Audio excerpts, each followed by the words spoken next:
নমস্কার, এরু চর্চায় সকলকে স্বাগত। ধান মাছ বেচে আংশিক সময়ের শিক্ষকদের বেতন, এটি আনন্দবাজারের একটি রিপোর্ট।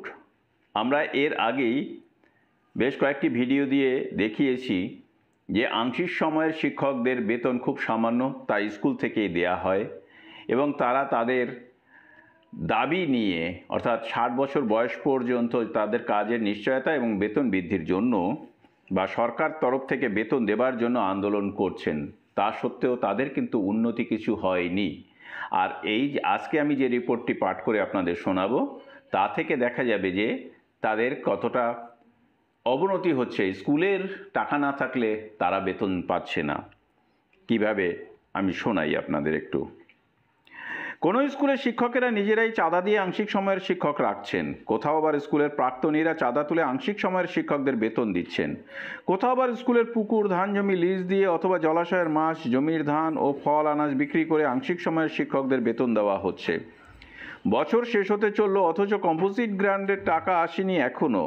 বিভিন্ন স্কুলের উন্নয়ন তহবিলের টাকাও শেষ, ফলে স্কুলের ভাড়ার কার্যত শূন্য। এদিকে আংশিক সময়ের শিক্ষক না রাখলে স্কুল চালানোই যাবে না, তাই স্কুলগুলো নিজেদের ব্যবস্থাপনাতেই আংশিক সময়ের শিক্ষকদের বেতন দিচ্ছে। কম্পোজিট গ্রান্টের টাকা সর্বশিক্ষা মিশন থেকে আসে। এ বিষয়ে জানতে শিক্ষা দপ্তরের সর্বশিক্ষা মিশনের এক কর্তাকে ফোন করা হলেও তিনি ধরেননি, SMS-এরও উত্তর দেননি। শিক্ষামন্ত্রী ব্রাত্য বসুকেও ফোন ও মেসেজ করা হয়, উত্তর মেলেনি।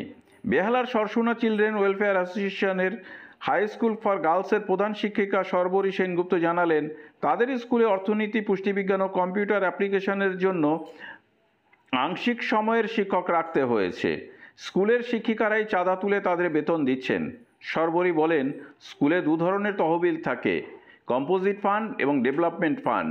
কম্পোজিট ফান্ড থেকে আংশিক সময়ের শিক্ষকদের বেতন দেওয়ার নিয়ম নেই। সেই তহবিল থেকে স্কুলের চক ডাস্টার কেনা, প্রশ্নপত্র ছাপানো অথবা ল্যাবরেটরি পরিকাঠামো তৈরির খাতে খরচ করা যায়। পড়ুয়ারা বছরে যে 240 টাকা ফি দেয়, তা স্কুলের উন্নয়ন তহবিলে জমা হয়। সেই টাকায় আংশিক সময়ের শিক্ষকদের বেতন দেওয়া থেকে শুরু করে স্কুলের নানা উন্নয়নমূলক কাজ করা যায়। কিন্তু কম্পোজিট ফান্ডের টাকা না আসায় চক ডাস্টার কেনা থেকে শুরু করে প্রশ্নপত্র ছাপানো সবই ওই উন্নয়ন তহবিলের টাকা থেকে করতে হচ্ছে। বহু স্কুলেই সেই তহবিলটাই শেষ হয়ে গিয়েছে, তাই বাধ্য হয়েই শিক্ষকেরা চাঁদা তুলে আংশিক সময়ের শিক্ষকদের বেতন দিচ্ছেন। সর্বরীর কথায়, পুজোর আগে কয়েকজন শিক্ষক শিক্ষিকা 6-7 হাজার টাকা চাঁদা তুলে আংশিক সময়ের শিক্ষকদের অক্টোবর মাসের বেতন দিয়েছেন। নভেম্বর ডিসেম্বরের বেতনও একইভাবে দেওয়া হয়েছে। বেশিরভাগ স্কুলেরই একই অবস্থা। ভবানীপুরের মিত্র ইনস্টিটিউশনের আংশিক সময়ের শিক্ষকদের বেতন দিতে এগিয়ে এসেছেন স্কুলের প্রাক্তনীরা, জানালেন প্রধান শিক্ষক রাজা দে। রাজা জানাচ্ছেন, তাদের স্কুলে একাদশ শ্রেণীর বাণিজ্য শাখার কয়েকটি বিষয়ের শিক্ষক নেই, রসায়ন ও কলা বিভাগেরও বেশ কয়েকটি বিষয়ের শিক্ষক নেই, তাই খামতি পূরণ করতে হচ্ছে আংশিক সময়ের শিক্ষকদের দিয়ে। রাজা বলেন, আমাদের 100 বছরেরও প্রাচীন ও ঐতিহ্যশালী স্কুলের প্রাক্তনীদের অনেকেই সমাজে সুপ্রতিষ্ঠিত।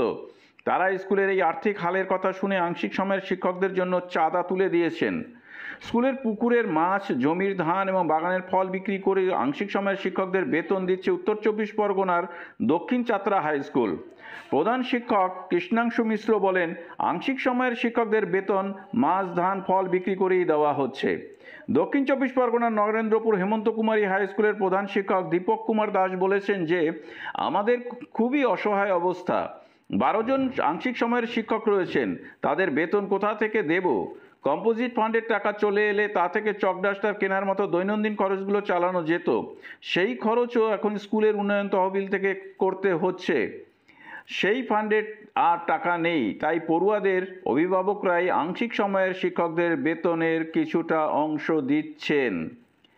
তাহলে আপনারা দেখলেন যে কোনো কোনো স্কুলে প্রাক্তনীরা চাঁদা দিচ্ছেন, কোনো স্কুলে বর্তমানেরা চাঁদা দিচ্ছেন, অর্থাৎ বর্তমান শিক্ষকেরা চাঁদা দিচ্ছেন, কোথাও ধান মাছ বিক্রি করে এই আংশিক সময়ের শিক্ষকদের বেতন দেওয়া হচ্ছে। এখন যদি সরকার তাদের দায়িত্ব নিত, তাহলে হয়তো এই সমস্যার সমাধান হতো। সকলকে ধন্যবাদ জানিয়ে শেষ করছি। ভালো থাকবেন, সুস্থ থাকবেন।